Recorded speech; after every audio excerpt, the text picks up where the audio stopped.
네, 20대 국회가 폐기되면, 그러니까 20대 국회가 끝나면서 폐기된 법률안이 뭐 한두 가지가 아니죠. 근데 그 가운데 하나, 공직자의 이해충돌 방지법 제정안이 있었습니다. 이게 정부가 어제 다시 국무회의를 열어서 이거를 의결을 했고요. 이제 국회에 넘겨지게 됩니다. 제정 시도를 다시 하게 되는 건데요. 과연 이게 국회를 통과할 수 있을지, 만약에 통과가 된다면 뭐가 어떻게 바뀌는지 이게 궁금한데요. 20대 국회 때 관련 법안을 또 직접 발의했던 주인공이기도 합니다. 표창원 전 민주당 의원 연결해서 관련 얘기 좀 나눠보겠습니다. 나와 계시죠? 네, 안녕하세요. 네, 안녕하세요. 일단 간략하게 공직자 이해충돌 방지법 핵심 내용이 뭔지 좀 간략히 좀 요점만 좀 정리해 주시겠습니까? 네, 핵심된 내용은 공직자가 자신의 직무 수행을 하면서 네. 사적인 이익을 음. 추구해서는 안 된다는 원칙, 네. 그리고 그렇게 오해받을 수 있는 여지도 차단하자, 이렇게 이해하시면 될 텐데요. 예. 우선 직무 수행 과정에서 만약에 자신과 관련된 사람이 직무 관련자다. 네. 예를 들어 판사가 재판을 배당받았는데 피고인이나 또는 뭐 고소인 중에 자신과 관련 있는 사람이 있다거나 혹은 뭐 금전거래가 있는 사람이 있다면 회피 신청을 해야 합니다. 당연하죠. 예. 네. 그리고 지금은 그렇지 않거든요. 그리고 참, 네. 국회의원들도 마찬가지고요. 예.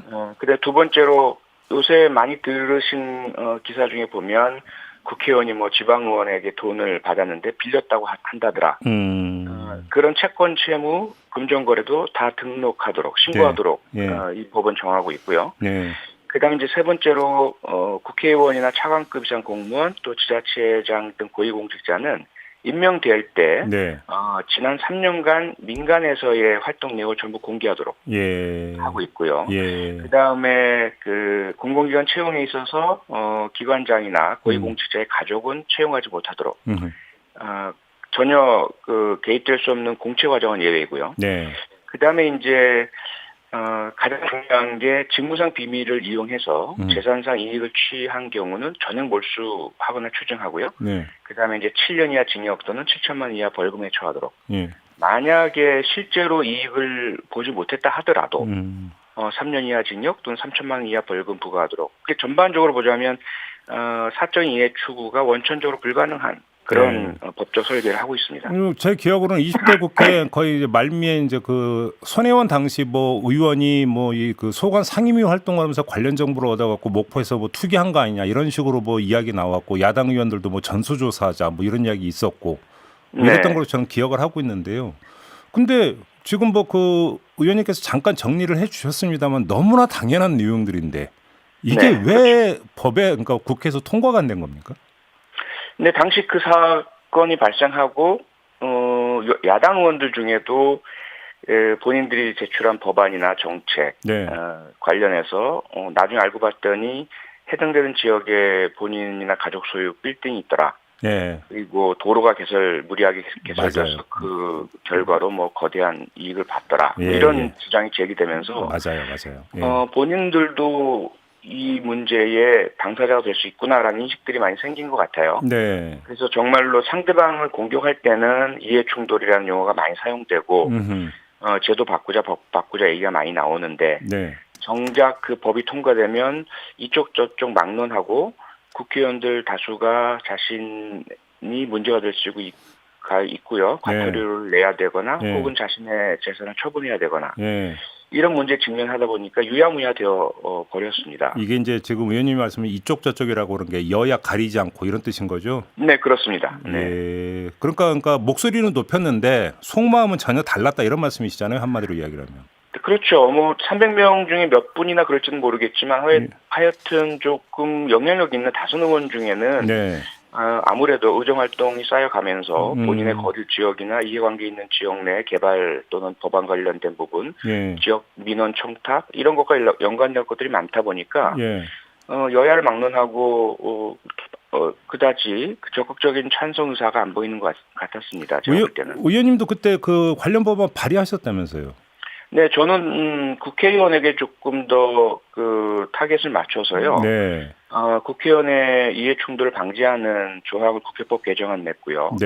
그리고 이런 부분들은 미리 미연에 조사할 수 있도록 국회 내에 네. 독립된 국회윤리조사위원회 구축 법안도 냈고요. 네. 그리고 국회의원들의 이러한 윤리 문제가 제기가 되면 이에 대해서 반드시 공개하도록 하는 법안 제출을 다 했었습니다. 그런데 법안 발의 전후로 동료 의원들이 의원님한테 뭐라고 하던가요?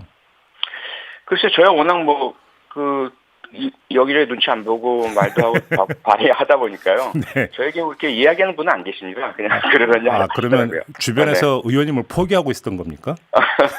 또 하나는 발의한다고 해서 그게 통과가 되겠느냐 이런 시선도 좀 있었던 것 같고요.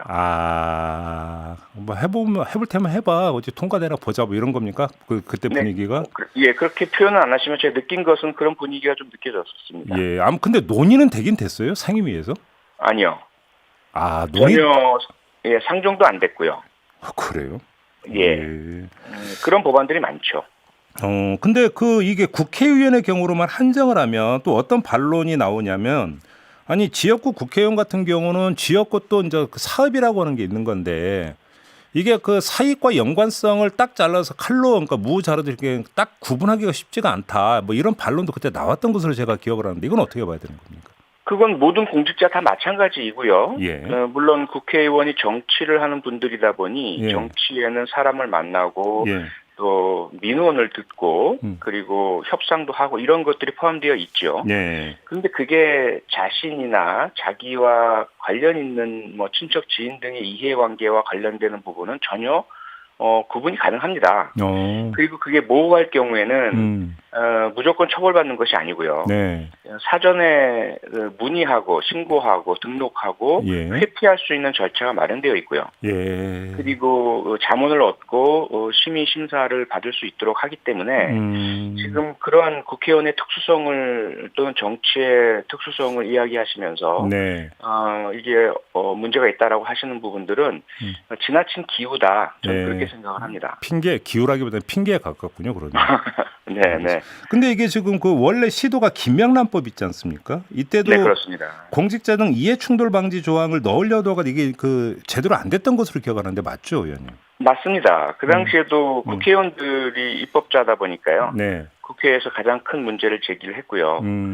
이게 국회의원들이 또 지방자치단체장도 그렇고 네. 소위 정치를 한다고 하는 고위직이나 정무직, 선출직 공직자들에게는 네. 이해충돌이라는 부분을 적용할 수 없다. 네. 이런 반론을 제기하면서 네. 결국 좌절이 되었었죠. 그럼 의원님 아주 솔직하게 이번에 다시 그 국회로 넘어온다 하더라도 통과된다라고 하는 보장은 없는 거 아닙니까? 이렇게 되면 분위기가? 보장은 없죠. 보장은 없지만 지금 21대 국회가 다행스럽게도 여야가 뭐 좀 다행스럽다는 말이 좀 죄송하긴 한데요. 네.